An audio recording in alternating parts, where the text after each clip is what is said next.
reprend ses droits. Quand la nature reprend ses droits, on est spectateur.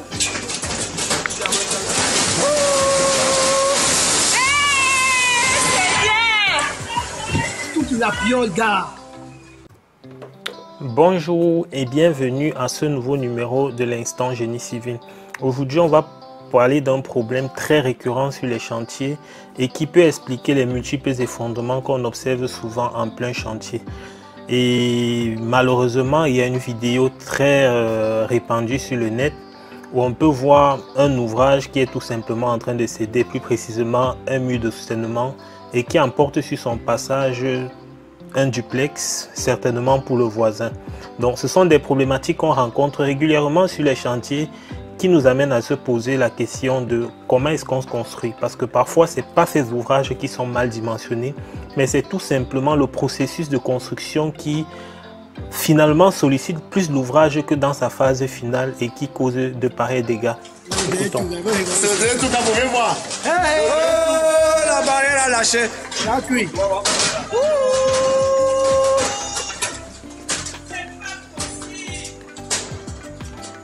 Il doit se croiser au papin, man. Le papa tient. Toute la terre là. Depuis tout ça. On parlait de l'époulement ici. Quand la nature reprend ses droits.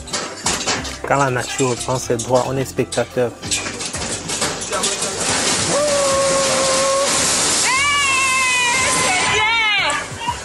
Toute la piole, gars. J'espère qu'il n'y a pas les gens dedans. Non, il n'y a personne. Il y en a mis en vue, non, mon frère. Il y en a mis en vue, non. On avait bien dit que l'histoire si. On avait bien dit que l'histoire, si on est spectateur, on regarde des dizaines de millions partis en fumée. Et tout simplement pourquoi, parfois à cause de quelques petits détails, parfois on peut rapidement accuser soit l'ingénieur qui a mal dimensionné, soit le maître d'ouvrage. Mais je pense que c'est un peu de tout ça. Cette semaine, sur notre chantier, on a eu un problème, peut-être à petite échelle, mais qui pourrait expliquer ce genre de cas. Alors, pourquoi je dis que ce n'est pas forcément un problème qui est lié à un mauvais dimensionnement, mais parfois à un phasage des travaux?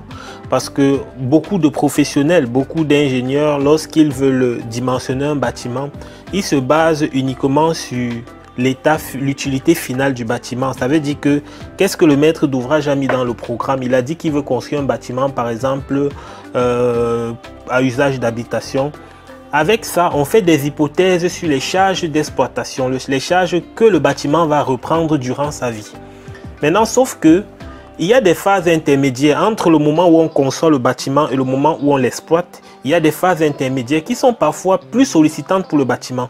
Et c'est exactement ce qu'on a vu ici cette semaine. On avait une livraison sur un chantier avec un camion grue qui devait prendre des équipements au rez-de-chaussée et les livrer directement au RE+2. Sauf qu'en stationnant pour sa stabilité, qu'est-ce qu'il a fait? Il a tout simplement déposé un de ses patins ici sur la dalle. Ça, c'est la dalle du parking sous-sol. Et cette dalle, dans les hypothèses, elle a été conçue pour reprendre une charge de 250 kg au mètre carré.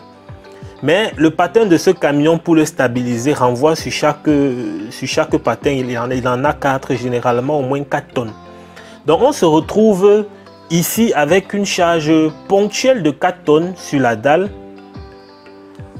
contre 250 kg, c'est-à-dire 4 tonnes, ça fait 4000 kg contre 250 kg qu'on a utilisé dans les calculs pour dimensionner cette dalle. Sauf que lorsqu'on a vu ça, on a tout de suite arrêté la livraison. On n'a pas attendu que le bâtiment s'effondre pour réagir comme la dame là. Ah, on avait bien dit ça. Non, j'imagine que l'aménagement définitif de cette cour, de celui qui a construit le mur, c'est pas ça. Il est certainement en train de faire des mouvements de terre pour pouvoir mieux aménager sa cour. Et peut-être que le mur a été conçu pour que la terre qui vienne ait peut-être ce niveau-ci. Vous pensez réellement que tout ce qui est là en surplus, ça n'a aucun impact sur le mur?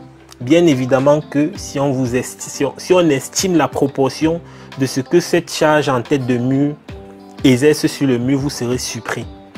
Nous, dans notre cas, on n'a pas attendu que la dalle commence à céder pour constater et se dire « Ah, on avait bien dit ça ». Non. Non, on est tout simplement allé au sous-sol et on a étayé la dalle pour pouvoir poursuivre les livraisons. Alors, qu'est-ce qu'on a constaté? On a constaté que on a fait un dimensionnement pour pouvoir reprendre 250 kg par mètre carré de dalle. Mais sur le chantier, on a une étape intermédiaire qui est très courte, qui va durer peut-être quelques jours, mais qui sollicite la dalle à raison de 4000 kg par mètre carré. Vous voyez la différence? Donc, c'est des étapes intermédiaires qui peuvent détruire l'ouvrage. Donc, j'ose croire que dans le cas de notre mur de soutènement que voici, dans la phase finale, on n'a pas forcément la terre qui est comme ça. Donc, le mur de soutènement, il a été dimensionné peut-être pour un niveau de terre acceptable et peut-être pour ça, il a été bien dimensionné. Mais sauf que dans le dimensionnement, on n'a pas fait attention sur les phases intermédiaires. Peut-être que si on avait tenu compte des phases intermédiaires, on aurait peut-être ajouté justement dans ces phases intermédiaires des butons à l'arrière du mur, comme vous voyez ici. Ça, c'est des butons qui n'ont pas vocation à rester en phase définitive, mais qui permettent de tenir compte des charges intermédiaires. Tout ça, c'est dimensionné pour reprendre toutes ces charges pendant la phase de chantier. Et après, on va les enlever lorsqu'on n'aura plus besoin, lorsque cette étape intermédiaire sera passée. Donc, faisons attention aux phases intermédiaires et j'ai la naïveté de croire que ce mur est bien dimensionné, bien que on peut beaucoup dire, mais on ne sait pas quel est le ferrage du mur, on ne connaît pas l'épaisseur, on ne connaît pas la hauteur, on ne connaît rien, on ne sait pas ce qu'il y a à l'arrière, bref.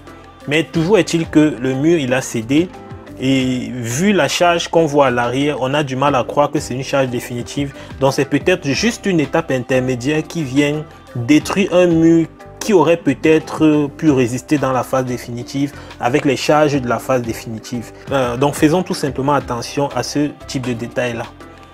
Donc merci d'avoir regardé cette vidéo. Si ce type de contenu vous intéresse, abonnez-vous et partagez pour sensibiliser, car partager c'est éviter de gros dégâts.